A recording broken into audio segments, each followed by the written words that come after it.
Too Short's Secret Kingdom: How the West Coast legend is living large in 2025. In a hip-hop world where fame flickers fast and most stars burn out just as quickly as they rise, there's one name that's never stopped moving: Too Short. No Grammy, no flashy gimmicks, just raw, unapologetic truth told through gritty rhymes and bass-heavy beats that echoed the streets of America. He didn't ask for permission.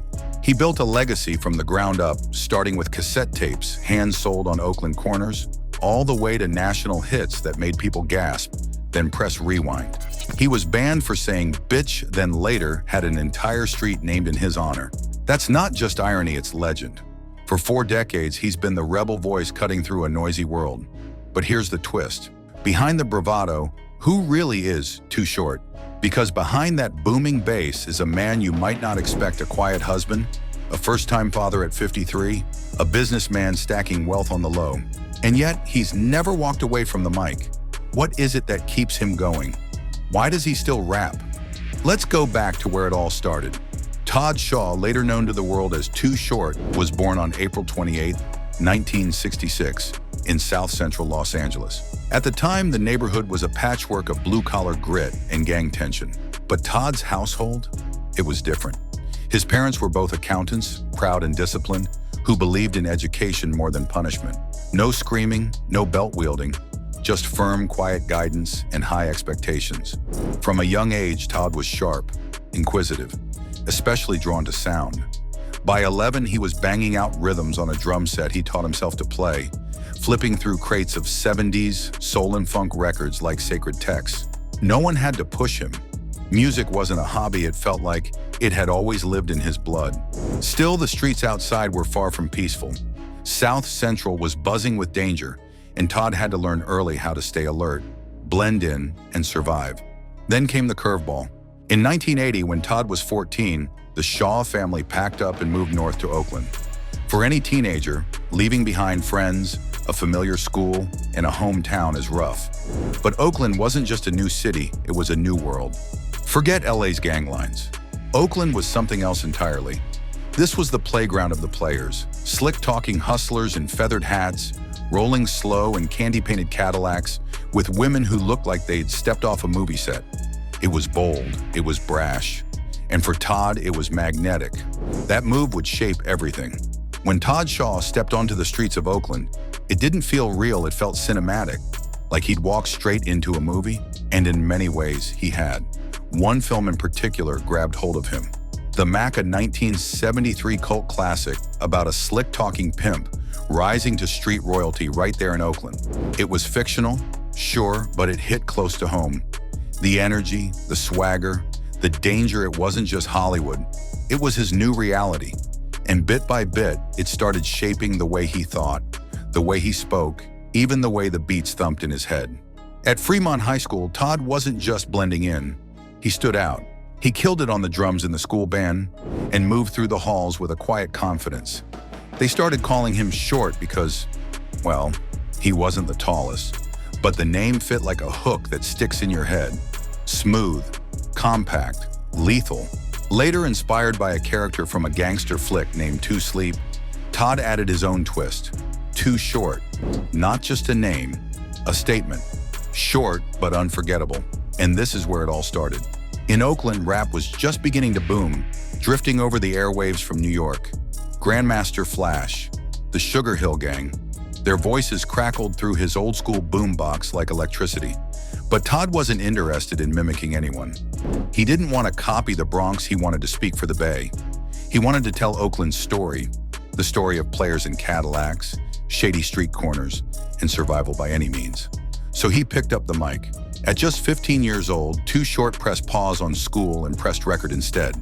With his best friend Freddie B by his side, the two started recording rhymes at home DIY style, using whatever they had. They weren't just making music, they were hustling, selling custom cassette tapes to drug dealers who dropped $20 a pop, especially if Short gave them a name drop or shouted out their block. He didn't join gangs, he built relationships. He earned respect, and soon the whispers around town got louder. You hear that Too Short track yet? His name was moving through Oakland like smoke, slow, smooth, and impossible to ignore. Too Short had begun his takeover. From parks to parking lots, from barbershops to back alleys, his tapes spread like wildfire. People didn't just listen, they felt him. Not because his beats were polished, they were often rough, made on a simple Lindrum machine, but because his lyrics were real, no filters, no fairy tales, just street truth, uncut and unforgiving. He rapped about pimps and players, drugs and danger, survival and struggle, and the people, they rapped right back. One night, he stepped on stage in Oakland and saw over 5,000 people shouting his lyrics word for word, and not a single one of his songs had ever touched the radio. That moment, it changed everything.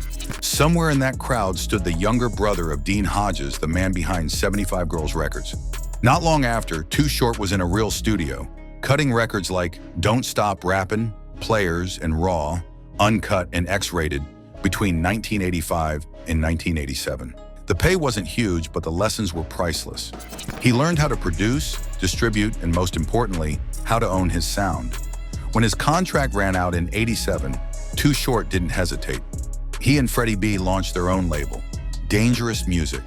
They had the audience, they had the music, but they didn't have the cash.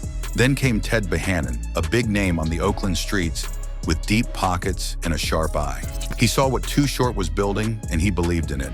Ted bankrolled the whole operation: studio time, album art, street promotion, no questions asked. That same year, Too Short dropped Born to Mac, the album that captured everything he was. The cover said it all short, chilling in a Cadillac with two women by his side, fully leaning into the Oakland persona he had spent years crafting. No radio play, no MTV spins, just pure independent hustle. And the payoff? 60,000 copies sold in a matter of months. The industry couldn't ignore it anymore. Soon the phone rang, and on the line was Jive Records, one of the biggest labels in the game. Too Short had arrived. Less than a year after hustling his way into the streets with Born to Mac, Too Short signed a 7-album deal with Jive Records, and just like that, at 21 years old, he was a millionaire. No radio hits, no polished image, just the raw power of street truth on wax. This was the start of his golden era. In 1988, he dropped his second official album, Life is Too Short, and it exploded. Not only did it hit the Billboard 200, but it also went double platinum, racking up more than 2 million sales. That album didn't just make noise, it made Too Short a national name. The sound, classic Short, funk-laced grooves, sharp, stripped-down beats, and stories so vivid you could smell the Oakland air between the bars. He wasn't out to dazzle with lyrical acrobatics, he was out to tell the truth. And that truth hit home. Then came the 90s, and Too Short leveled up. Album after album turned to gold and platinum. Each one was a chapter in a story no one else dared to tell: the raw, uncut reality of money, sex, power, and survival on the streets. He leaned all the way into the pimp persona, and while the lyrics raised eyebrows, they also spotlighted issues most mainstream artists wouldn't touch: police brutality, corruption, the struggle for dignity in a ruthless world. But Too Short wasn't just putting out hits, he was shaping the culture. He didn't just rep the West, he built bridges coast to coast. He worked with giants: Tupac, Biggie, Jay-Z, E40, Snoop Dogg. One of the most legendary moments? His verse on The World Is Filled from Biggie's Life After Death, sharing a track with Biggie and Diddy during a time when East Coast-West Coast beef was at its peak. That cosign? Massive. But with fame came fallout. Success created distance. Some of his oldest friends turned cold. The Oakland police? They never stopped watching. They pulled him over, searched his car, always assuming he was moving something illegal. Even his concerts caught heat, some were shut down, others slammed for being too explicit. And in 1995, when drama with Bay Area show organizers boiled over, people accused him of sabotaging the Summer Jam Festival. By the late 90s, hip-hop was shifting. New sounds, new faces. And Too Short, sensing the change, decided to take a step back. But not for long. In 1999, he came back swinging with Can't Stay Away, a title that said it all. It didn't top the charts like his earlier work, but it proved something bigger. Too Short wasn't going anywhere. The 2000s brought a string of solid albums: You Nasty, Chase the Cat, What's My Favorite Word, and Married to the Game, all of which hit the Billboard 200. But in 2006, lightning struck again. Blow the Whistle. That beat, That whistle, that unforgettable hook. It became a club anthem overnight, then a hip-hop staple. Drake freestyled over it. DJ Khaled flipped it. The song became bigger than a hit, it became part of the culture's soundtrack. And still, Too Short didn't slow down.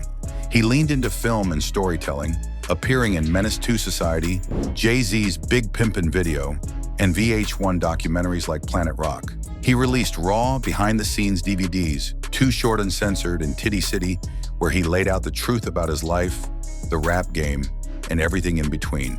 But in 2020, he made his boldest move yet. Teaming up with Ice Cube, Snoop Dogg, and E40, he helped form the supergroup Mount Westmore, a dream team of West Coast legends coming together to rewrite the rules one more time. In 2022, a bold message echoed through hip-hop.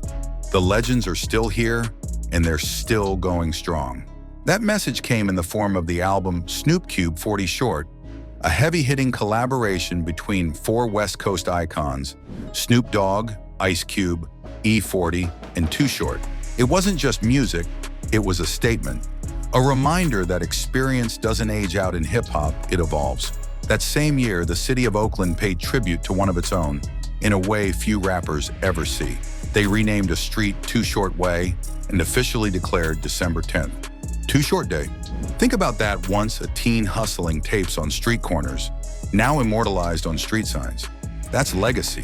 Fast forward to 2025, and instead of slowing down, Too Short turned it up once again, releasing his 22nd studio album, Sir Too Short Vol. 1, Freaky Tales. From the first track, Still Mackin', it was clear this wasn't a man stuck in the past. This was a seasoned storyteller reflecting on a wild ride, still dropping bars with that unmistakable bounce, but now with layers of wisdom.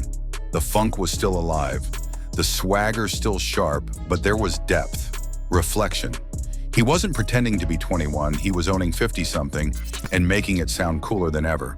But 2025 wasn't just about music. Too Short also made a bold move into film, teaming up with producer David Weintraub to bring Freaky Tales to life on the big screen, a movie based on the real people, raw stories, and gritty truths that once lived in his verses. This time, he wasn't just a rapper telling tales, he was a producer, a casting director, a creative force behind a cinematic vision. It wasn't just a film, it was a visual autobiography, telling the story of a city, a movement, a lifestyle from someone who lived every second of it. But just as this new chapter was unfolding, tragedy struck.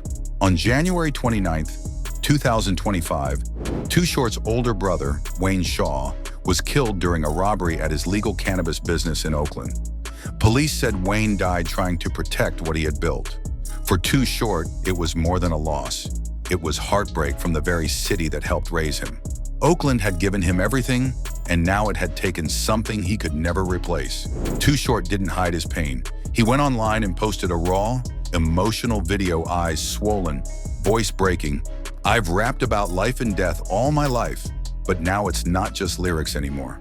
The outpouring was instant. Tens of thousands of fans flooded his page with love, memories, and prayers. The hip-hop community stood with him not as fans, but as family. And still, in the middle of grief, he showed up. On March 22nd, just weeks after laying his brother to rest, Too Short walked out onto the field at the Oakland Roots season opener. There, in the center of a packed stadium, on a temporary stage, he performed. And then he spoke not just about music, but about loyalty, hometown pride, and what it means to stand tall when it matters most. The crowd rose, many with tears in their eyes, not because of a performance, but because they saw a man who never left them, a man who never quit, a living legend who's still writing his story. In hip-hop, there's no shortage of artists who chase fast fame and flash cash, but turning that spotlight into long-term power, that's rare. And that's exactly what Too Short did. For over 4 decades, while others came and went, Too Short didn't just survive, he built an empire. Quietly, strategically, not with hype or flashy business suits, but with a hustler's mindset and a creator's heart. He didn't just want a seat at the table, he wanted to own the table, the chairs, and the contract everyone else signed.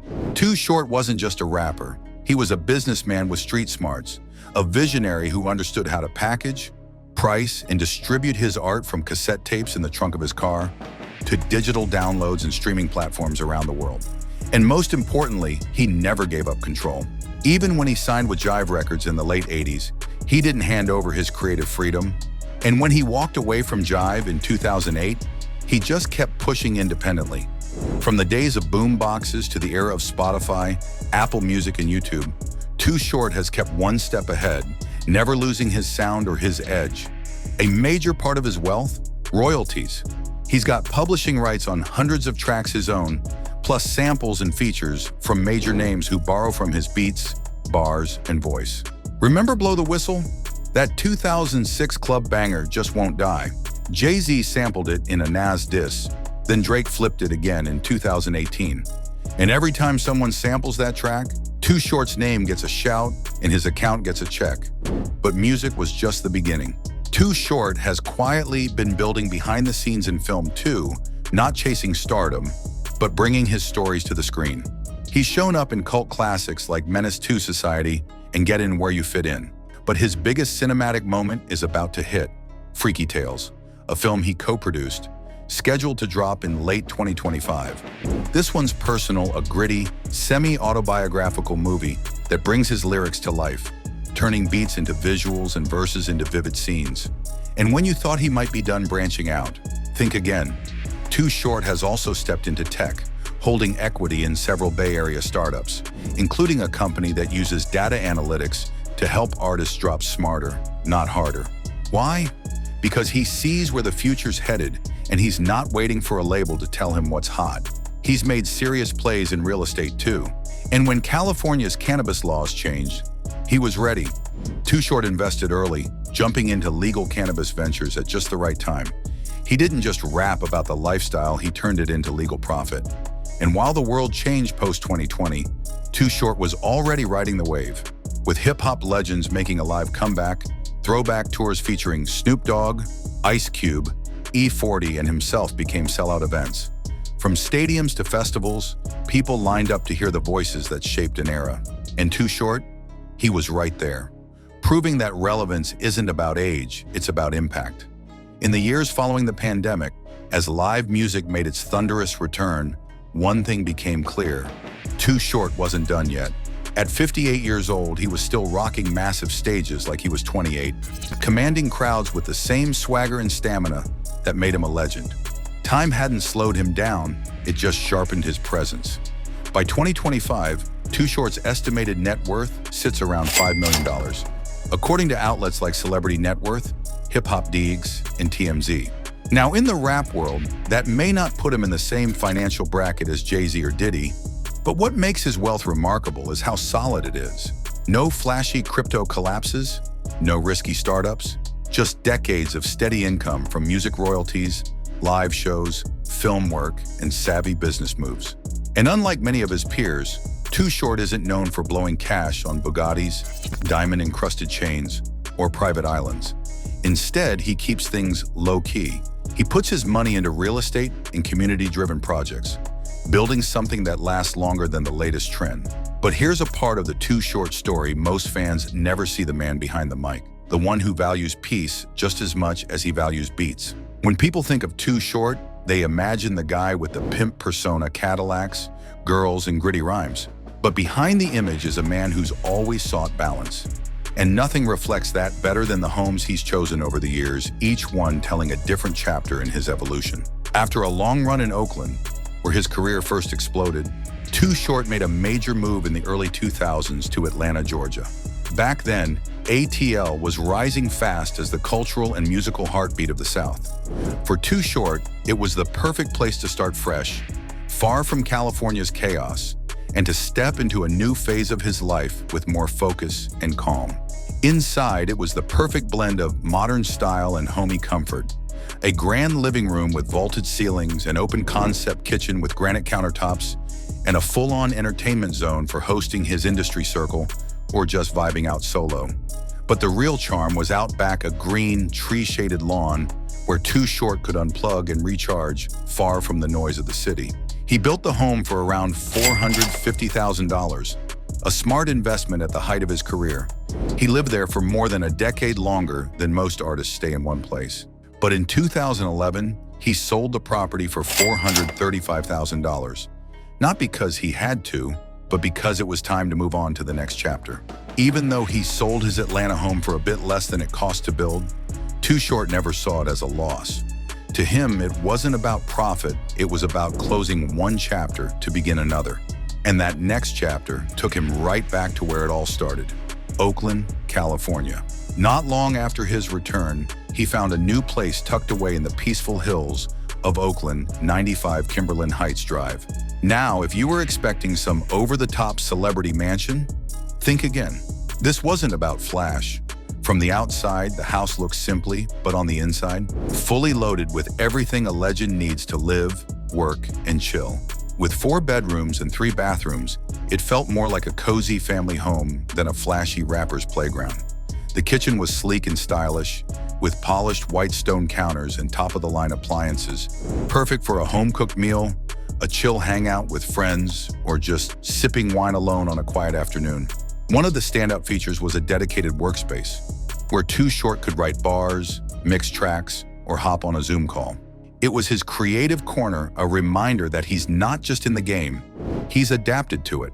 For him, cars aren't just how you get from point A to point B, they're part of his identity. Smooth, bold, and classic, just like his music. The crown jewel of his collection, the Bentley GT, this isn't just a car, it's a rolling masterpiece, blending muscle with elegance. Under the hood, this beast packs a 4.0-liter twin-turbo V8 engine, pumping out a jaw-dropping 771 horsepower. It doesn't just move, it flies, hitting 0 to 60 in mere seconds. But step inside, and it's a different world. Whisper quiet, plush leather massage seats, a sound system that could rival a theater. Climate control so smart, it adjusts to your body.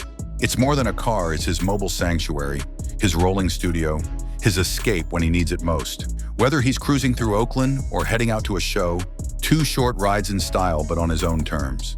This isn't just a car ride for Too Short, it's a ritual. Whether he's bumping fresh mixes, scribbling down rhymes, or just cruising through the streets he grew up on, every drive hits different. The city lights, the familiar corners, the soundtrack of memories in every block, it all plays like a personal highlight reel. But if you really want to understand the man behind the music, take a look at the crown jewel in his garage, the 1984 Cadillac Eldorado.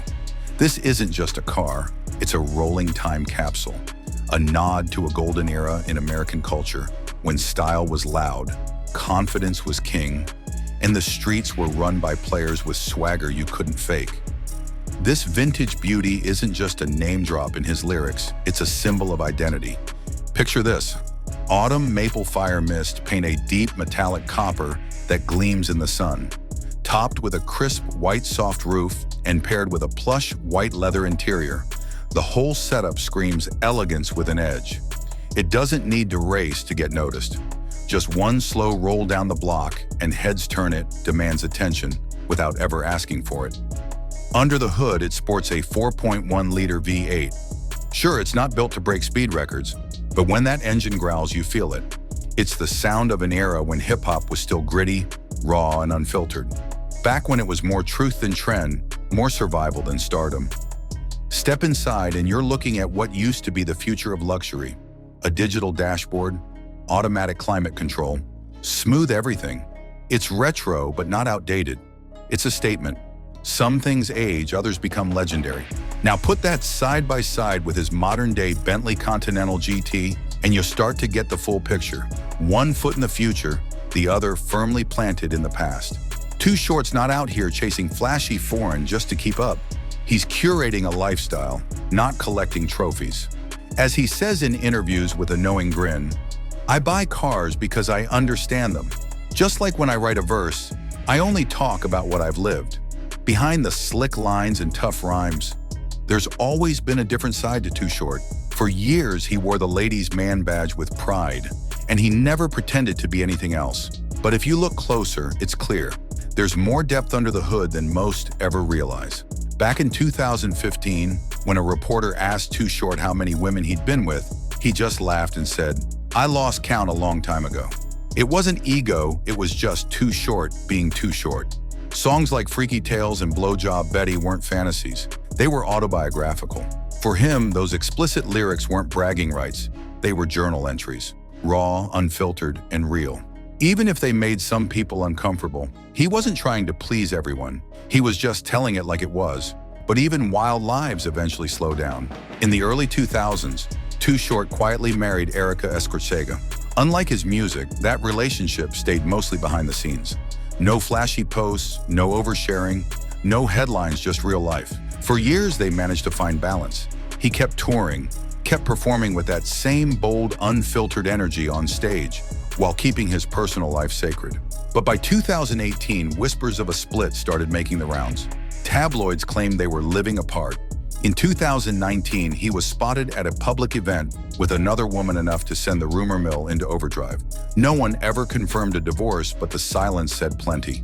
Then, in late 2019, everything changed. At age 53, Too Short became a father for the first time. The announcement shocked fans not because of his age, but because it came out of nowhere. Her name, Yanni Shaw. Her mother, Sue Ivy, a former girlfriend far from the spotlight. Not a celebrity, not a name on the scene. Just real people, living real lives. Too Short later said that becoming a dad happened late, but it couldn't have come at a better time.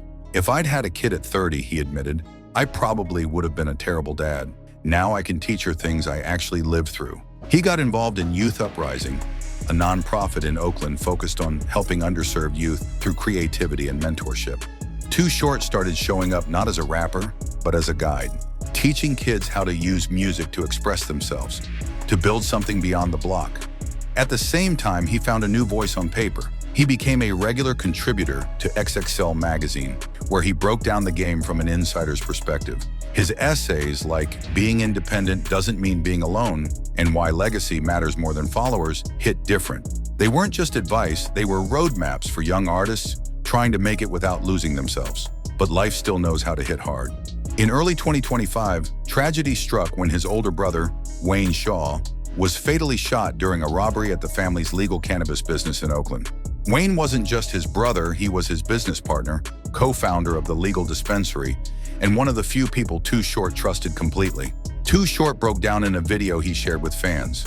No filter, no fronting, just grief. For weeks he went silent. No interviews, no shows, no posts. But when he re-emerged, it was powerful. He returned not in a studio or on a talk show, but on stage at the Oakland Roots soccer team's season opener. There in front of his city, he performed in honor of Wayne. It was raw, it was real, it was healing for him and for Oakland. Now nearing his 60s, the man once known for X-rated anthems and wild stories carries himself differently. Still rapping, still performing, still keeping it grown. But there's more weight behind his words now, more purpose. Behind the beats and bars is a man who's lived 100 lifetimes, and finally, he's telling all sides of the story.